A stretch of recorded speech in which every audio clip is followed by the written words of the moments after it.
حضرت موسیٰ علیہ السلام کا زمانہ مبارکہ ہے. ایک شخص نے اپنے کزن کو، اپنے چچا کے بیٹے کو، چچا زاد کو قتل کر دیا اور خود ہی اس کا مدعی بن کے حضرت موسیٰ کے پاس آیا کہ بتائیے جناب میرے اس بھائی کو کس نے قتل کیا ہے. حضرت موسیٰ نے ایک سادی سی بات کی. کیا فرمایا؟ وَإِذْ قَالَ مُوسَىٰ لِقَوْمِهِ إِنَّ اللَّهَ يَأْمُرُكُمْ أَن تَذْبَحُوا بَقَرَةً. حضرت موسیٰ علیہ السلام نے اپنی قوم سے کہا کہ اللہ تمہیں حکم دیتا ہے کہ ایک گائے ذبح کرو. گائے کا کچھ حصہ مقتول کو مارو، وہ خود اٹھ کے بتا دے گا مجھے کس نے قتل کیا ہے. یہ پہلا سپارہ ہے قرآن مجید کا، آپ اس کو دیکھ لیں. یہ آیت نمبر 67 سے شروع ہو رہا ہے. تو اب وہ چونکہ ذبح کرنا نہیں چاہ رہا تھا، اس کو پتا تھا کہ مجرم تو میں خود ہوں، وہ ذبح چونکہ کرنا نہیں چاہ رہا تھا تو اس سے کہا کہ مارو ایک حصہ گائے کا، اس کو تو یہ اٹھ کے بتا دے گا. تو اس نے جواب کیا دیا؟ قالوا اتتخذون ہزوا، یعنی لگا آپ میرے ساتھ مذاق کرتے ہیں، کبھی ایسا بھی ہوا ہے. قال اعوذ باللہ ان اکون من الجاہلین. حضرت موسیٰ علیہ السلام فرمانے لگے میں اللہ کی پناہ مانگتا ہوں میں جاہلوں میں سے ہو جاؤں. ہر وقت مذاق کرتے رہنا یہ تو جاہلوں کا طریقہ ہے. کن کا ہے؟ حضرت موسیٰ نے کہا ہے، قرآن پاک ہے.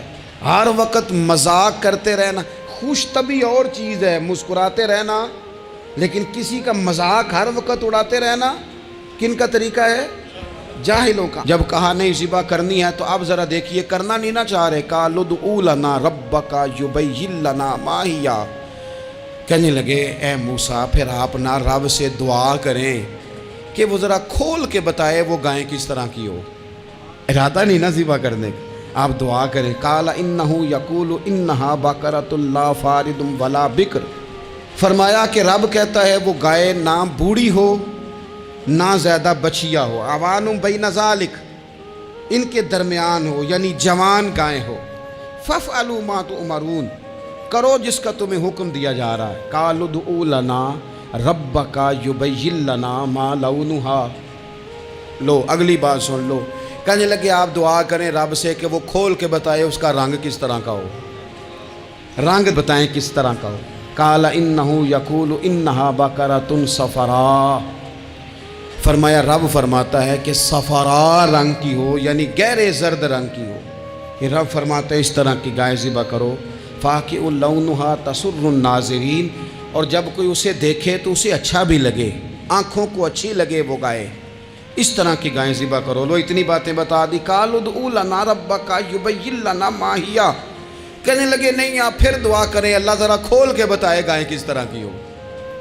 ان البقرۃ تشابہ علینا، ہمیں ذرا گائیں پر شبہ پڑ گیا ہے کس طرح کی ذبح کرنی چاہیے. وَإِنَّا انشاء اللہ لمہتدون، اگر اللہ نے چاہا تو ضرور ہم ہدایت پا جائیں گے. پھر اللہ تعالیٰ نے فرمایا کہ قال انہ یقول انہا بقرۃ لا ذلول تثیر الارض، گائیں اس طرح کی ہو کہ وہ کبھی کھیتی میں نہ چلائی گئی ہو، یعنی اس کو کبھی کام نہ اس سے لیا گیا ہو. بیل کو لوگ لگاتے تھے نا، جو کام آج ٹریکٹر سے لیا جاتا ہے وہ گائے بیل سے لیا جاتا تھا. تو وہ کھیتی باڑی کے کام نہ اس کو لگایا گیا ہو. ولا تسقی الحرث، اور نہ اس سے پانی نکالا گیا ہو، نہ کھیت چلانے ہل چلانے میں لگائی گئی ہو. اور وہ جو کنواں ہوتا تھا جس کے گرد گائیں گھومتی تھی، تو کہا وہ بھی کام اس نے نہ کیا ہو گائے نے. مسلمۃ لا شیۃ فیہا، وہ ہر عیب سے پاک ہونی چاہیے. قالوا الآن جئت بالحق، اب کہنے لگے اب آپ صحیح بات لے کے آئے ہیں، اب سوال ختم ہو گئے نا. کہنے لگے اب آپ بات فذبحوہا، انہوں نے ذبح کر دی. وما کادوا یفعلون، پر ایسا کرتے نظر آتے، لگتا نہیں تھا کریں گے ذبح پر ذبح. اچھا یہ گائیں پھر ملی کیسے؟ امام خازن کہتے ہیں کہ ایک نیک آدمی تھا، تو اس کا آخری وقت آ گیا تو اس کے پاس جو کل جمع پونجی تھی وہ ایک بچیا تھی، گائیں کی بچیا ویڑی، اس کے پاس وہ ایک بچیا تھی صرف. تو اس نے اس طرح کیا کہ اس کی گردن پر ایک مہر لگائی، اللہ کے نام پر بطور امانت اس نے اس کو جنگل میں چھوڑا. کہا یا اللہ میرا بیٹا ایک ہی ہے، وہ بھی چھوٹا ہے، اس کی حفاظت کرنا اور میرے بیٹے کو پہنچا دینا. بچہ بالغ ہو گیا. اس کی ماں نے کہا بیٹا جو امانتیں رب کے پاس رکھوائی جائیں نا ان میں خیانتیں نہیں ہوا کرتی، جا کے جنگل میں آواز دے تیری گائے واپس آ جائے گی. اس نے جا کے جنگل میں آواز دی کہ وہ جو میرے باپ نے امانت رکھوائی تھی وہ کدھر ہے؟ وہ نشان لگی ہوئی گائیں دوڑتی ہوئی اس کے پاس آئی۔ واللہ خیر الرازقین، جب رب بندوبست کرے، جب اللہ بندوبست کرے تو پھر معاملہ اور ہوتا ہے۔ وہ گائے آ گئی۔ اب اس نے کیا کیا اس نوجوان نے کہ وہ گائے گھر لایا، ماں سے آ کے کہا کہ اماں یہ تو اللہ نے فضل کر دیا۔ ماں کہنے لگی پتر حالات ہمارے خراب ہیں، منڈی میں لے جا اسے بیچ دے، لیکن سودا میری مرضی کے بغیر طے نہ کرنا۔ کس کی مرضی کے بغیر؟ کس کی؟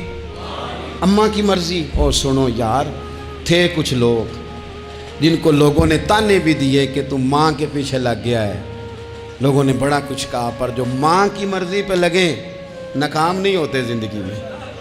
یہ دیکھو ماں کی مرضی پہ لگا۔ اس کی قیمت کتنی تھی گائے کی؟ بڑی مہنگی تھی، پر 3 دینار کی تھی۔ منڈی میں لے گیا، 3 دینار اس کی قیمت لگ گئی۔ تو ماں نے کہا تھا میری مرضی کے بغیر سودا نہ کرنا۔ اب بچے تو نہیں نہ مانتے، اماں کو کیا پتا باہر بزنس کیا ہے، لین دین کیا ہے، پر ماں نے کہا تھا میری مرضی۔ بندہ دے رہا ہے اسے 3 دینار، اس نے کہا جی میں نے طے تب کرنا ہے، ڈن تب کرنا ہے، پہلے اماں سے پوچھنا ہے۔ گھر جا کے اماں سے پوچھا، اماں کہنے لگی دے دے۔ واپس آیا تو اس نے کہا کہ میں 6 دینار دیتا ہوں پر میری شرط ہے، ماں سے نہیں پوچھنا۔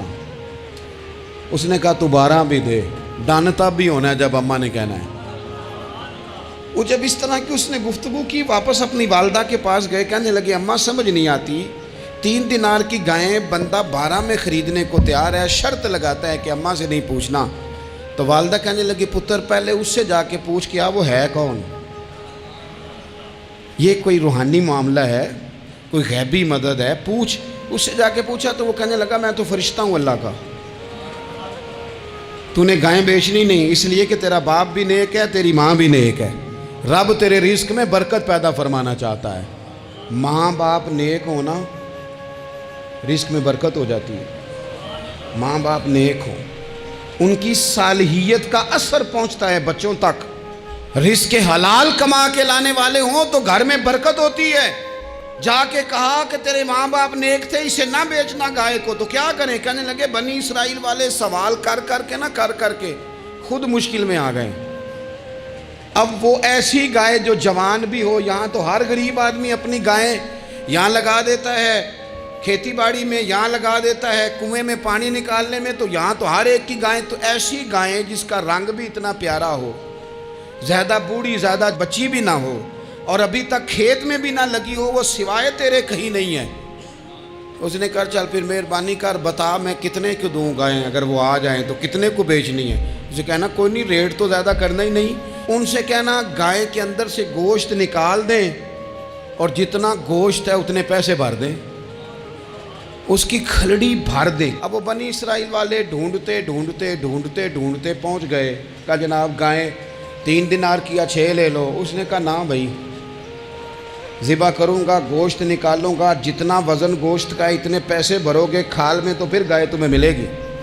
اب مجبور تھے، کیا کرتے؟ ابن کثیر حدیث لائے ہیں، امام سیوطی نے در منصور میں بھی لکھی ہے، نبی پاک صلی اللہ علیہ وسلم نے فرمایا سنو جوانوں، اور اسے دل کی تختی پہ لکھو، نبی پاک علیہ السلام نے فرمایا اگر بنی اسرائیل والے زیادہ سوال نہ کرتے تو اتنی مشکل کا شکار نہ ہوتے۔ انہوں نے سوال اتنے کیے کہ چارہ نہیں ہے اب ان کے لیے، چارہ نہیں ہے اب ان کے لیے کہ یہ ادھر ادھر جا سکے، مجبوری بن گئی، یہی گائے خریدنی ہے، یہی لے جانی ہے۔ اب اتنا سارا مال جمع کر کے وہ گائے خریدی، ذبح کی، تو مقتول کو جب اس کا ایک حصہ مارا تو اس نے اٹھ کے کہہ دیا یہ جو مدعی بنا ہوا ہے نا، یہی تو میرا قاتل ہے، یہی تو میرا قاتل ہے، یہی تو ہے، اس نے یہ سارا کام کیا۔